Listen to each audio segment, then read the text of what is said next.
Hello. അപ്പോൾ ഇന്ന് ചെയ്യാൻ പോകുന്നത് ഒരു ഈസി ആയിട്ടുള്ള ഒരു ബോട്ടിൽ ആർട്ടാണ്. അതിനായിട്ട് ഞാനിവിടെ ഇതുപോലത്തെ ഒരു ഷീറ്റാണ് എടുത്തിട്ടുള്ളത്. മൂന്ന് ആർട്ടിസ്റ്റ് പെയിൻറ്റ്സ് ആണ്. ബ്ലാക്ക്, വൈറ്റ്, പിന്നെ ഒരു പിങ്ക് കളർ ഷീറ്റുണ്ട്. പിന്നെ എടുത്തിട്ടുള്ളത് ഒരു ടൂത്ത് ബ്രഷാണ്. അപ്പോൾ ആദ്യം തന്നെ നമ്മൾ ബ്ലാക്ക് പെയിൻറ്റ് യൂസ് ചെയ്തിട്ട് ഒരു ഷേപ്പൊന്ന് വരച്ച് കൊടുക്കുന്നുണ്ട്. അപ്പോൾ ഇതിൻ്റെ നടിഭാഗവും ബ്രാഞ്ചസ് ഒക്കെ നമ്മൾ ഈ ഒരു പെയിൻറ്റ് വെച്ചിട്ട് വരച്ചെടുക്കുന്നുണ്ട്. ഇനി നമ്മളിവിടെ ഈ ഒരു ഷേപ്പൊക്കെ ഏകദേശം ഒന്ന് വരച്ചെടുത്തിട്ടുണ്ട്. ഇനി ഇതൊന്ന്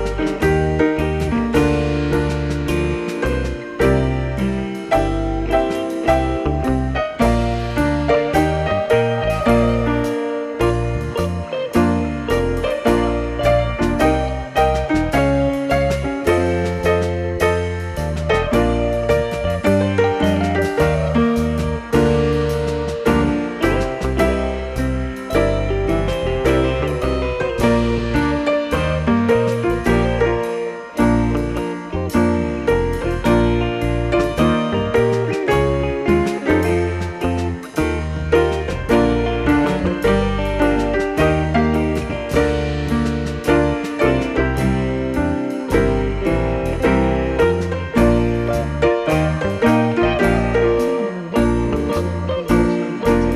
മാറ്റി വെക്കാം. അപ്പോൾ ഞാനിത് 5 മിനിറ്റ് കഴിഞ്ഞിട്ടാണ് എടുത്തിട്ടുള്ളത്. ഇതിലേക്ക് അത്യാവശ്യം ഡ്രൈ ആയിട്ടുണ്ട്. ഇനി നമുക്കിതിലേക്ക് ടൂത്ത് ബ്രഷ് വെച്ചിട്ടാണ് പെയിൻറ്റ് ചെയ്യേണ്ടത്. ഞാൻ എടുത്തിട്ടുള്ളത് ഈ ഒരു ഡാർക്ക് ഗ്രീൻ ഷെയ്ഡിലുള്ള പെയിൻറ്റാണ്. ഞാനിത് നമ്മുടെ ടൂത്ത് ബ്രഷിൻ്റെ ടിപ്പിൽ മാത്രം അപ്ലൈ ചെയ്തിട്ടാണ് പെയിൻറ്റ് ചെയ്തെടുക്കാൻ പോകുന്നത്. അപ്പോൾ നമ്മൾ ടൂത്ത് ബ്രഷ് എടുക്കുമ്പോൾ ഡാമേജ് ആയിട്ടുള്ള ബ്രഷ് തന്നെ എടുക്കാൻ നോക്കണേ. അപ്പോൾ ഇങ്ങനെയുള്ള കുറച്ച് കാര്യങ്ങളൊക്കെ ശ്രദ്ധിക്കുകയാണെങ്കിൽ ഒട്ടും വരക്കാനൊന്നും അറിയാത്തവർക്കും കൂടെ നന്നായിട്ട് ചെയ്യാൻ പറ്റുന്ന ഒരു ബോട്ടിൽ ആർട്ടും കൂടിയിട്ടാണ് കേട്ടോ ഇത്.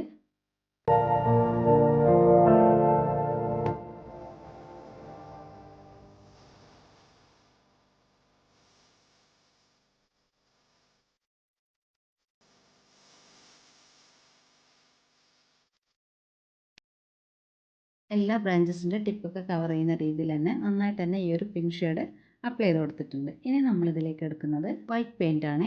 അപ്പോൾ ഞാനിവിടെ ഈ ഒരു പിങ്ക് ഷെയ്ഡ് നല്ലോണം ഡ്രൈ ആവുന്നതിന് മുമ്പ് തന്നെയാണ് ഈ വൈറ്റ് ഷെയ്ഡ് അപ്ലൈ ചെയ്ത് കൊടുക്കുന്നത്. കുറച്ച് സ്ഥലമൊക്കെ നമുക്ക് പിങ്കും വൈറ്റും വെച്ചിട്ട് ബ്ലെൻഡ് ചെയ്യാൻ വേണ്ടിയിട്ടാണ് ഇങ്ങനെ ചെയ്യണത്.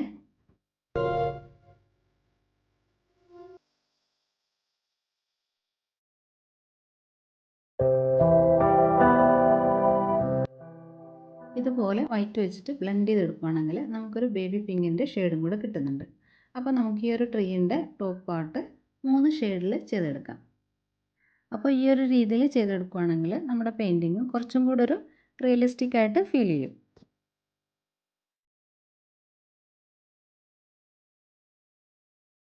അപ്പോൾ ഇത്രയാണ് നമ്മൾ ഈ ഒരു ടോപ്പ് പാർട്ടിലേക്ക് ചെയ്ത് കൊടുക്കുന്നത്. ഇനി ആ ഒരു സെയിം ഷെയ്ഡ് വെച്ചിട്ട് തന്നെ ട്രീയുടെ ബോട്ടം പാർട്ടിലേക്കൊന്ന് ടച്ച് ചെയ്തെടുക്കുന്നുണ്ട്.